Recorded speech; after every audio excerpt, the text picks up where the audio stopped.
we had a great question in the chat around, back to the question of looking at the employment data, the stats for 2020 and beyond, because maybe things won't get better, that much better in a year.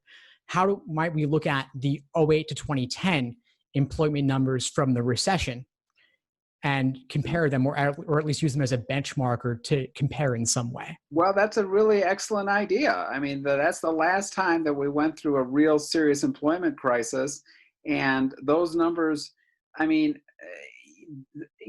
the one difficulty here is that numbers for the classes, the graduating classes of 2010, 2011, are sometimes a little bit harder to get a hold of than for more recent classes, but it's worth doing for sure, because they can serve as a good benchmark in regard to the kind of range that you're looking at, with numbers that are far lower at a lot of really excellent schools than they are today.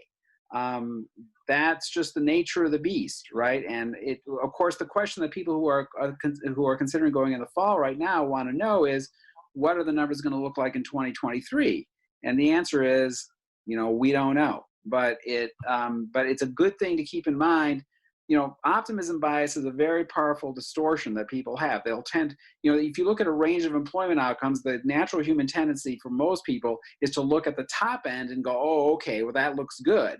But the more rational approach is say, well, let's look at everything from like best case to worst case scenarios, and then try to make a rational calculation given that there's a real range of possibilities here, as opposed to just assuming that like the best outcomes are the ones that will be most salient. Thanks for tuning into the show. Please subscribe if you haven't done so already to be notified of new episodes as I release them. And feel free to reach out if you need anything at all as you move forward with your prep. I'm happy to help however I can. In the meantime, I wish you all the best and take care.